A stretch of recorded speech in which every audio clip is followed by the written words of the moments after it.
Welcome. Today, and integration. Let's go. So it says, find the values of x for which the function is discontinuous. So the function is going to be discontinuous when the denominator is 0. So whenever x squared minus 4 is equal to 0, that is when it is discontinuous. So x squared minus 4, that works out to be when x is equal to minus 2 or when x equal to 2. All right? That's when the function is discontinuous. All right? So you can just make a general statement. These are the values of x when it is discontinuous.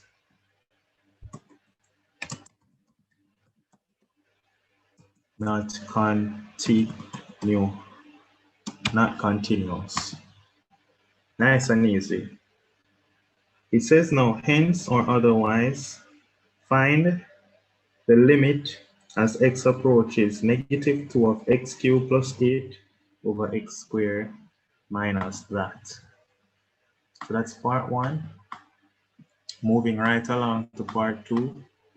So to do part 2, they want us to evaluate the limit as x approaches negative 2, the limit as x approaches negative 2 of x cubed plus 8,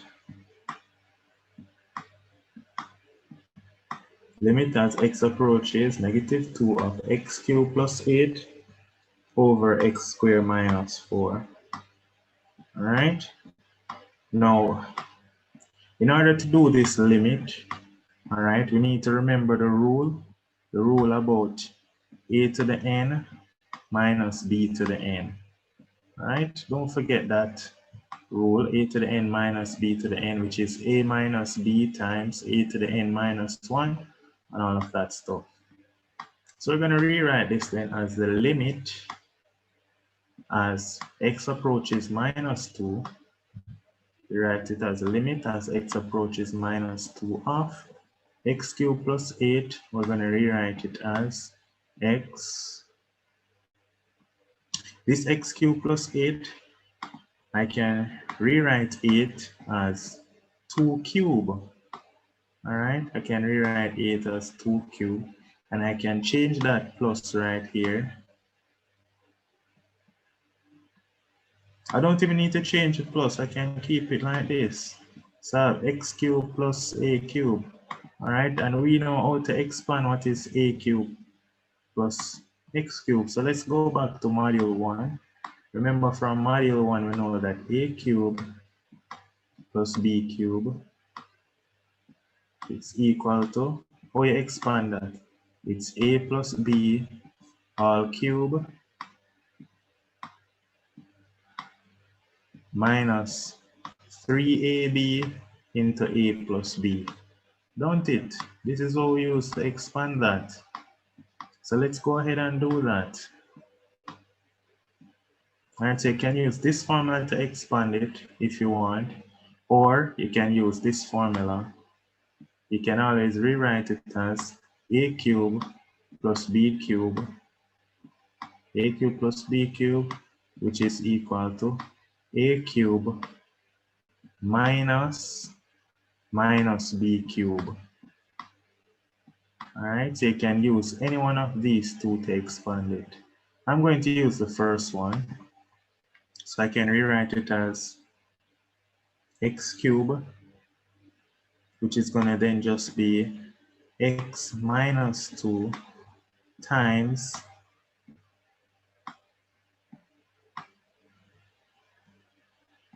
it's going to be x squared plus x times minus 2 plus minus 2 squared.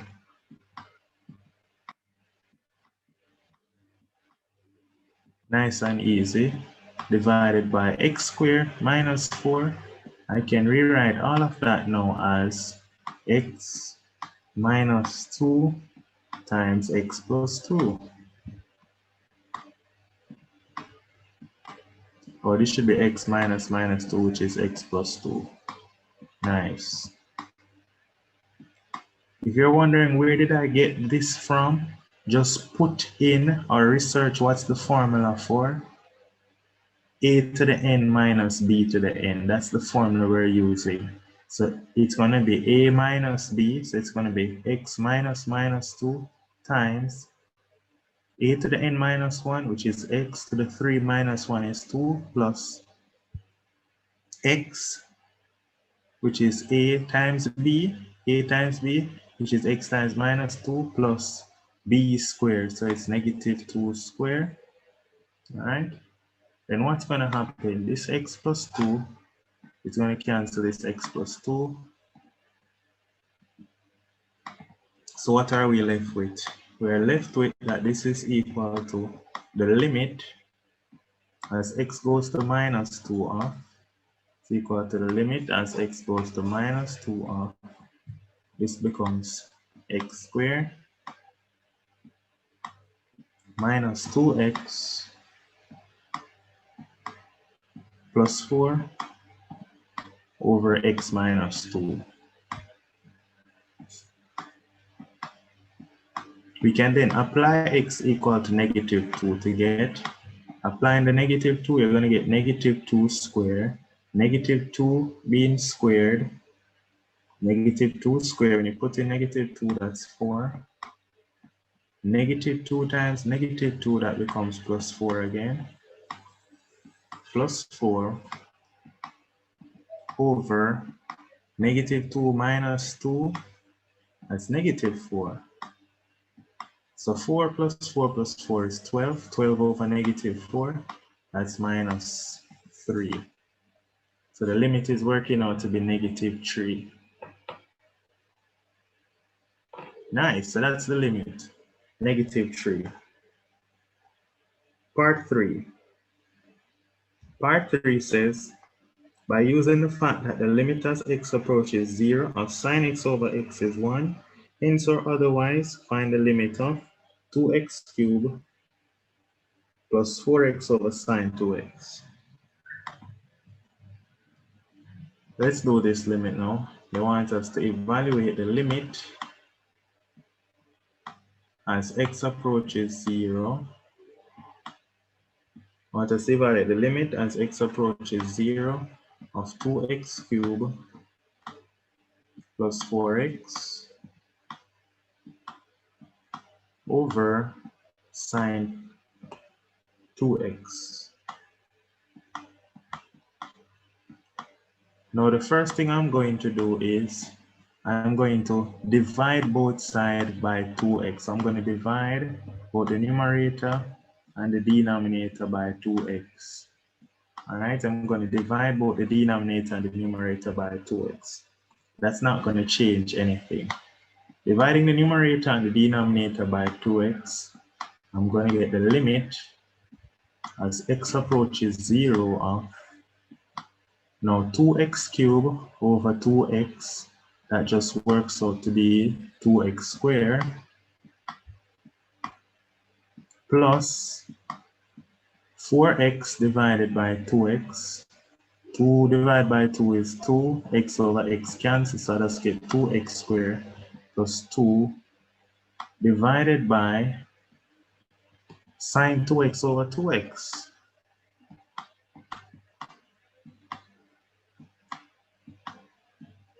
Sine 2x over 2x.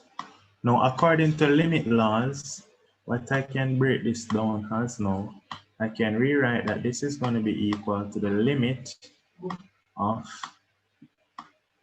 the numerator part now. So it's a limit of 2x squared plus 2.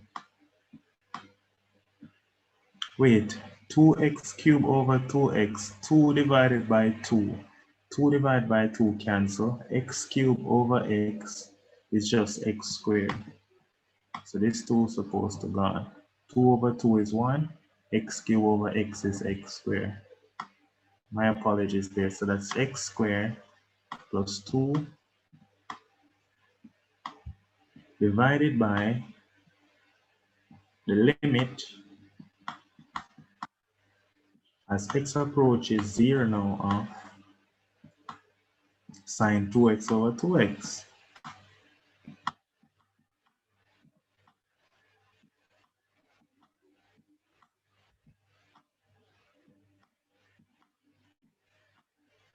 Now when I apply the limit, apply the 0 in the numerator, I get 0 plus 2 is 2. And then the limit as x approaches 0 of sine 2x over 2x is 1. So all of this works out to just be 2.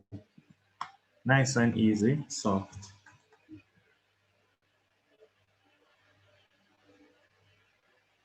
Part B. Let's go to part B now. Part B says the function f on R is such that f of x is a piecewise function. F of x is a piecewise function. They tell us f is equal to, it's a piecewise function. It's defined by x squared plus 1. And it's also defined by 4 plus px.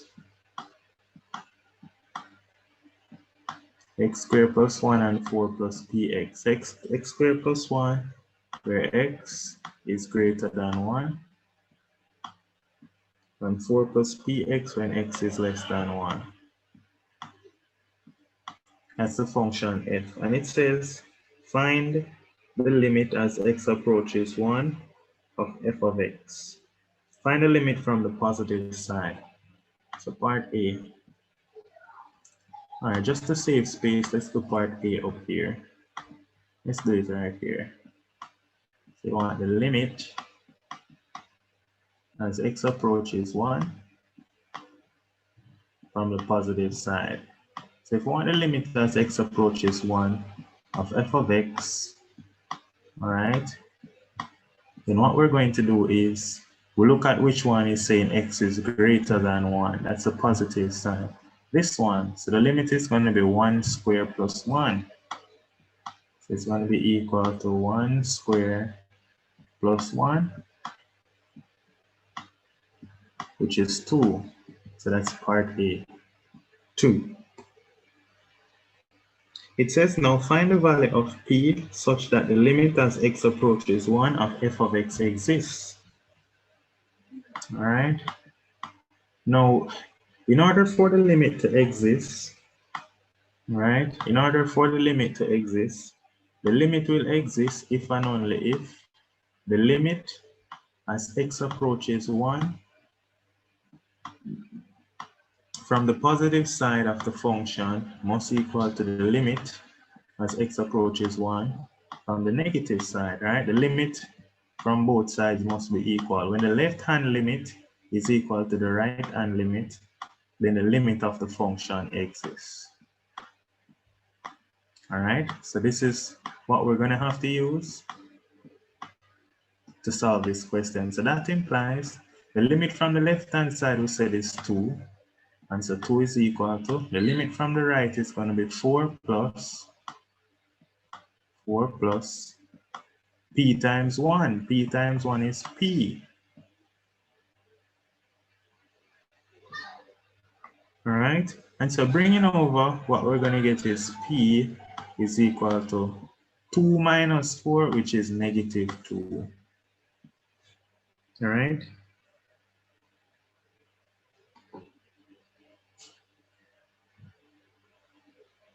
Nice and easy. All right, soft. Hence, p is negative 2. All right, that's the solution. Then here the last part now, it says now, hence determine the value of f of 1 for f to be continuous. For f to be continuous, then for f to be continuous, then the limit of the function must be equal to the functional value. And so what they're then telling you then is that f of 1 must be equal to 2. F of 1 must be equal to 2. All right? F of 1 must be equal to 2 for the function to be continuous.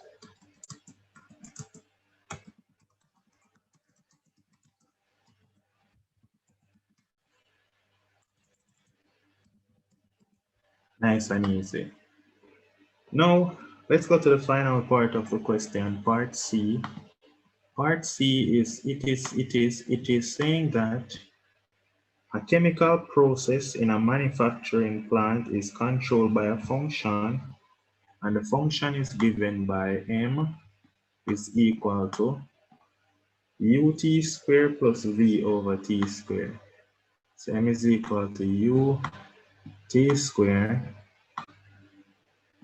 plus v over t squared. Now here, what else they say now? They said that where u and v are constant, given that m is minus 1, so they're telling us that when m is minus 1, t is 1.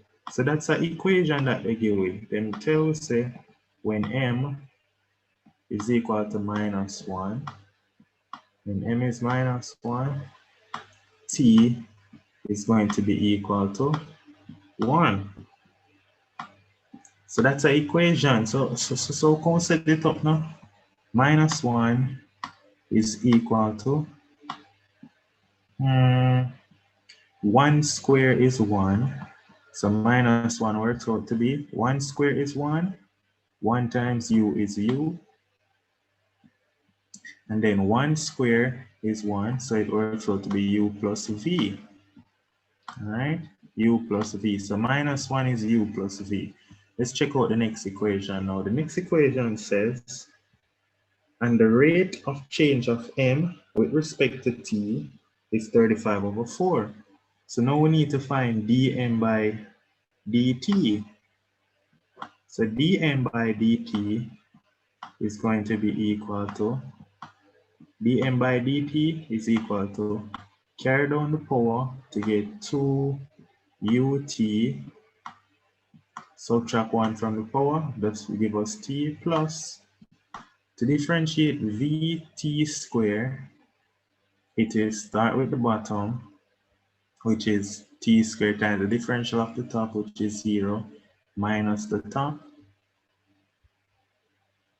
I'm not going to differentiate it using quotient rule. I'm just going to rewrite m for a second.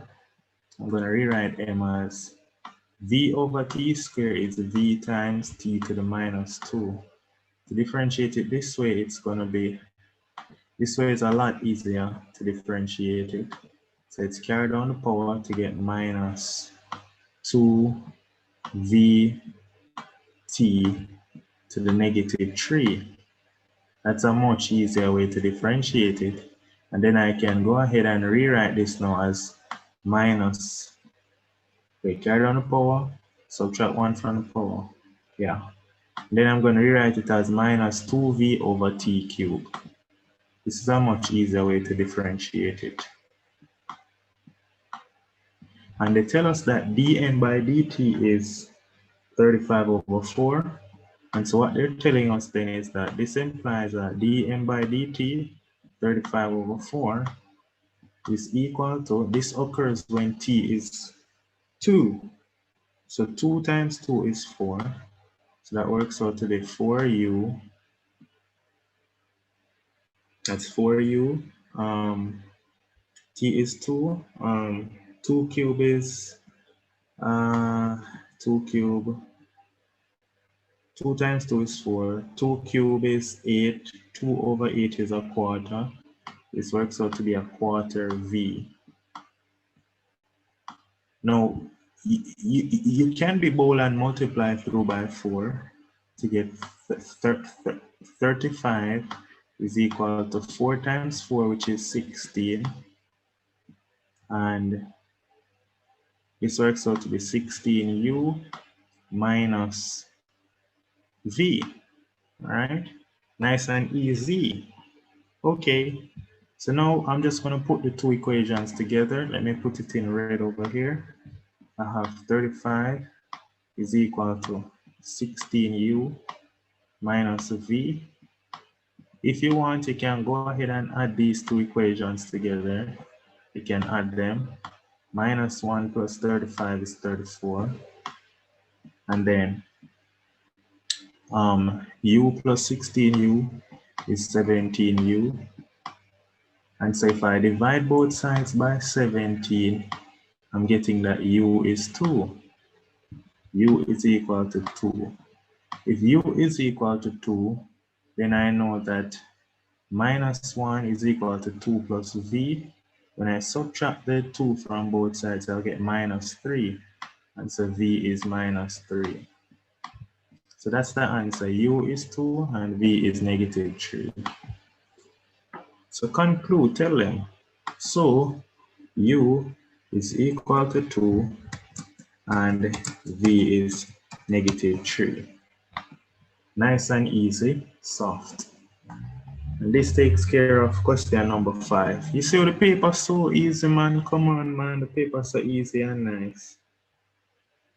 Question 6. Question 6 is differentiation. Let's look at differentiation. Let's go. It tells us that y is equal to the square root of 4x squared minus 7. If y is equal to the square root of 4x squared minus 7, show that y dy by dx is 4x. First thing I want you to do is, when you have something like this, just square both sides. When you square both sides, you're going to get y squared is equal to 4x squared minus 7. Now I want you to differentiate both sides with respect to x. If you don't know implicit differentiation, check out the video on implicit differentiation. Check it out. So we're going to differentiate this implicitly by bringing down the power to get 2y. Then when you differentiate y, you get dy by dx. So 2 dy by dx is equal to, when you differentiate 4x squared, you get 8x. All right. You can then go ahead and divide through by 2, and you're going to get y dy by dx is equal to 8x over 2, which is 4x. So the first part is shown. Nice and easy, soft. First part done and dusted. Nice. So that's proven, quite easily brushed aside. Now it says, hence or otherwise show that y times d2y by dx squared plus dy by dx all squared is equal to 4. So to do that, we're going to, again, use implicit again. Using implicit differentiation, we keep the first, which is y, times the derivative of the second, right? Keep the first times the derivative of the second.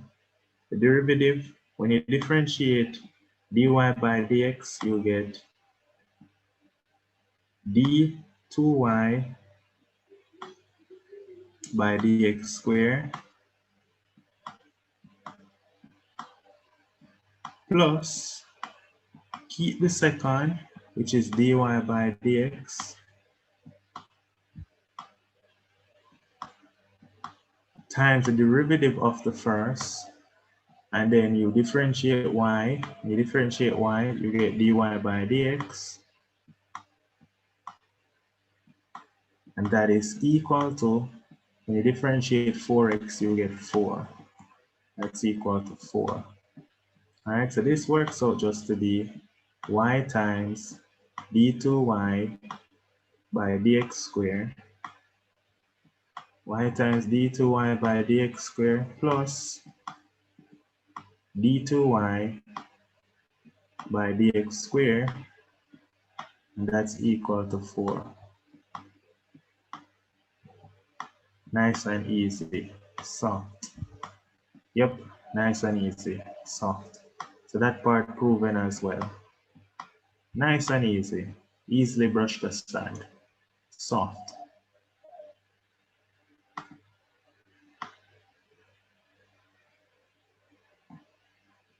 Okay, let's look at the next part of the question. It says, the equation of the curve is, or the curve passes through the point -1, 0. So it's giving us a root of the equation, and the gradient dy by dx is 3x squared minus 6x. All right, so dy by dx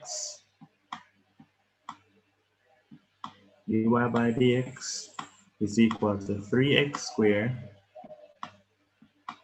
minus 6x.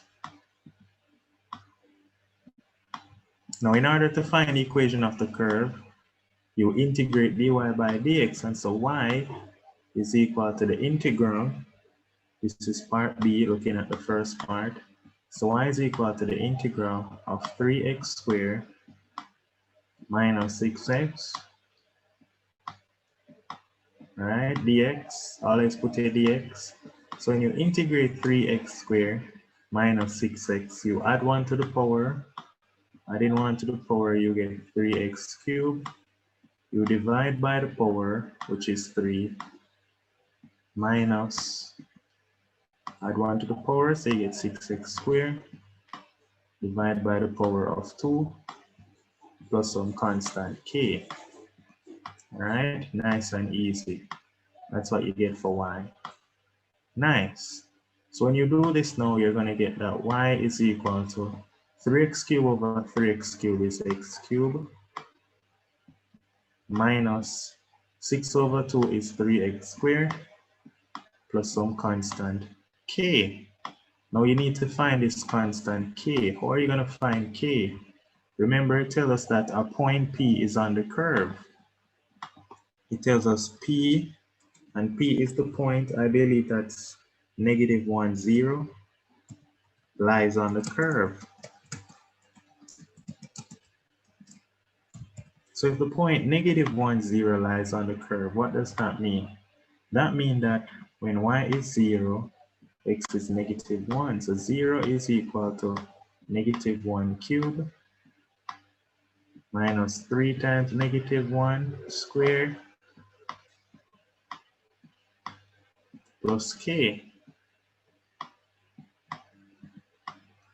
Nice and easy. All right, -1 cubed is -1, so 0 is equal to -1. No, minus 3 times -1 squared. That's -3. Minus 3 times -1 squared is -3. This is -3 plus k. And so k is equal to 4. So this tells us that k is equal to 4. If k is equal to 4, finally we can write that the equation of the line, or the equation of the curve rather, is y is equal to x cubed. Y is equal to x cubed minus 3x squared plus 4. Y is equal to x cubed minus 3x squared plus 4. That's the equation of the curve. Nice and easy, soft. Nice and easy. The next part now, it says find the stationary points, or find the stationary points on the curve, or the coordinates of the stationary points. At a stationary point, dy by dx equals 0. At a stationary point, dy by dx is equal to 0. So that's all we need to do. We just need to set, so that implies that we're going to set dy by dx, which is 3x squared, minus 6x, we're going to set it equal to 0. Setting 3x squared minus 6x equal to 0. We can then divide through by 3 to get x squared minus, dividing through by 3, we get x squared minus 2x is equal to 0. And so solving this equation, you're going to get x is equal to 0 or x is equal to 2. But they want the stationary coordinates. This is just an ordinate, so we need to find the y value. All right, we need to find the corresponding y values. So to find the corresponding y values, we go back to the equation of the curve. So you plug in x as 0 here. 0 cubed minus 0 plus 4 is 4. So when x is 0, y is 4. And then plug in when x is 2. When x is 2 here, you're going to get 2 cubed minus 3 times 2 squared plus 4. I'm getting 0. And so another point is here. So now you can conclude that the coordinates of the stationary points are, coordinates of the stationary points are 0, 4 and 2, 0. 0, 4 and 2, 0. Those are the coordinates of the stationary point, all right, on the curve. Nice and easy, soft. Okay. Next part of the question. The next part of the question, it says, determine the nature of each stationary point.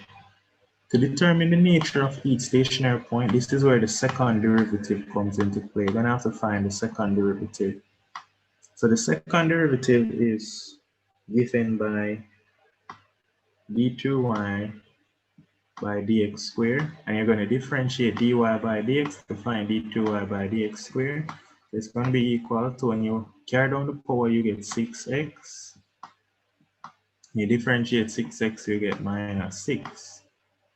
So let's determine the nature at 0, 4. All right. So at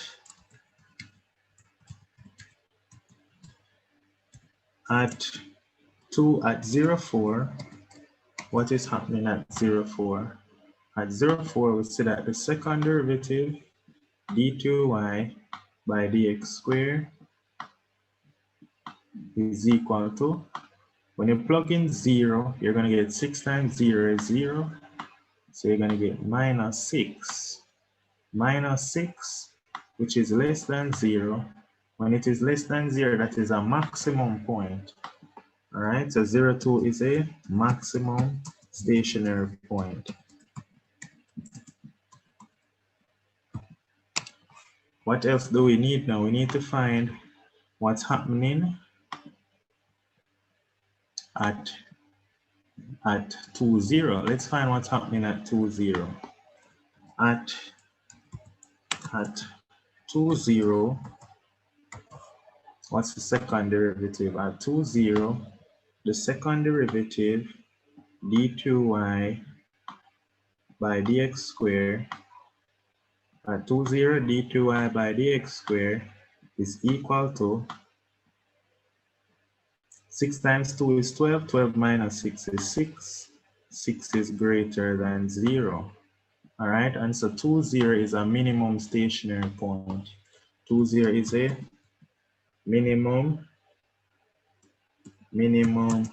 stationary point.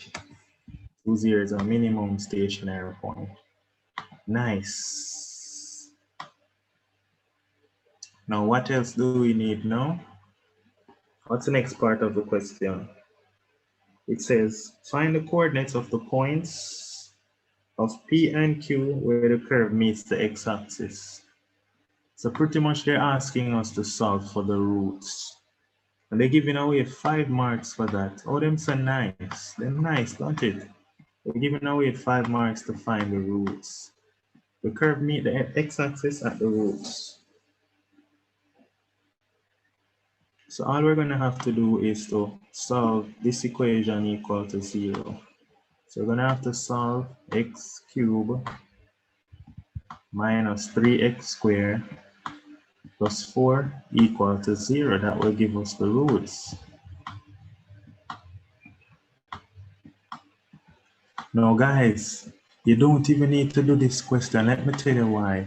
They told us that minus 1, 0 lie on the curve. So if minus 1, 0 lie on the curve, then x plus 1 is a factor. So good. So already can divide this by x plus 1 because we know minus 1, 0 lie on the curve. So we can divide it by x plus 1. See what them nice? Them give we a point on the curve which was a root. Alright?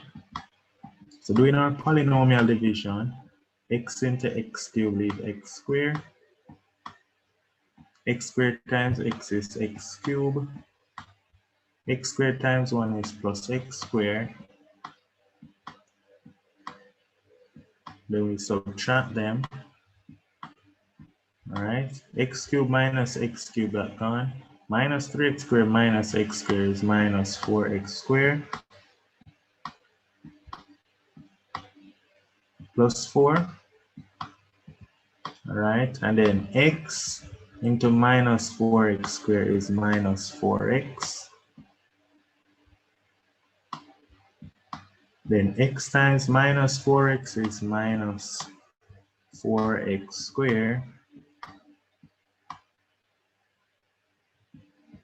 And minus 4x times 1 is minus 4x.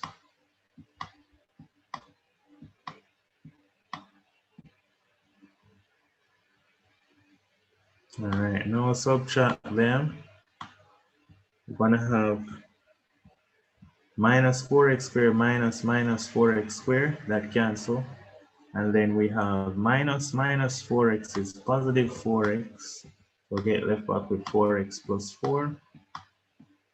And then x plus 1 into 4x plus 4, that leaves plus 4. 4 times x plus 1 is 4x plus 4. You see how factor and remainder theorem powerful? It's coming in every topic, don't it? So we get 4x plus 4. Then we subtract them. 4x minus 4x gone. 4 minus 4, that's 0. And so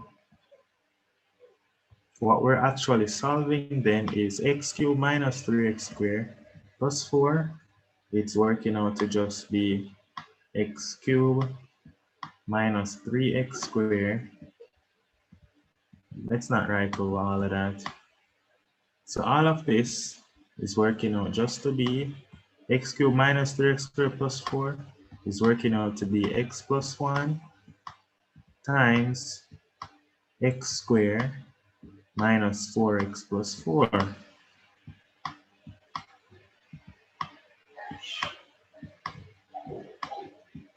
And this is equal to 0. Nice.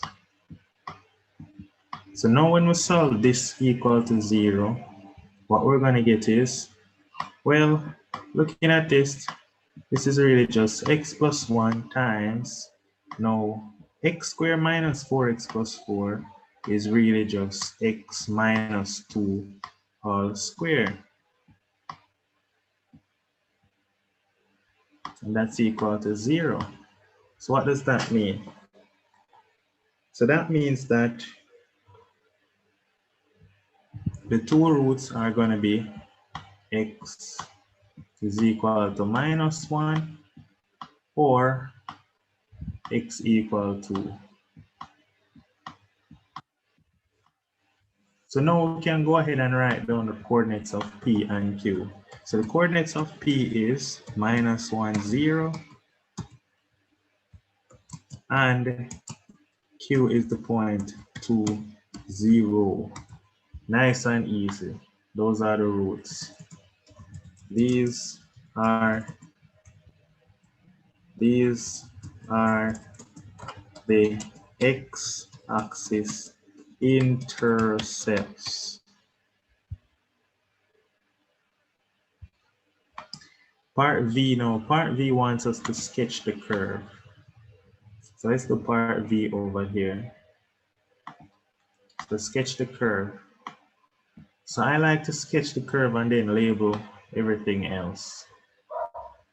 So I just sketch a cubic curve, and it told me that the maximum point was 0.4.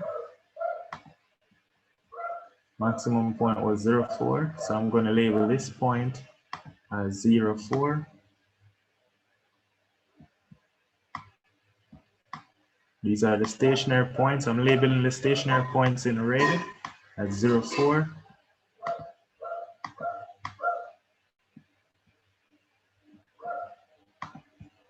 Zero, 4. And the minimum point, I think this was 2.0. 2.0. Nice. Now let's put in the axis. I'm going to use true blue for the axis. So axis, when x is 0, y is 4, so this is the y-axis.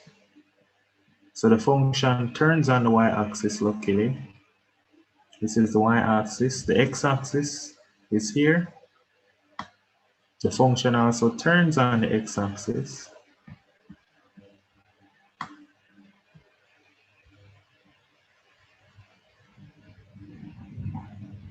Right? So let me label it now. Your y-axis, your x-axis. Now I'm going to label the points P and Q, 2.0. This is your point Q. That's your point Q. And then of course the next root was the point -1.0. -1.0, and that was your point P. This is the cubic equation. This gives you a full 7 marks. Giving away marks. Well, not 7, 4. 2 marks for the stationary points, 2 marks for the roots. Nice and easy, soft. And this takes care of 2012 paper 2. That's how easy pure maths is. Just subscribe to the channel, give it a thumbs up, and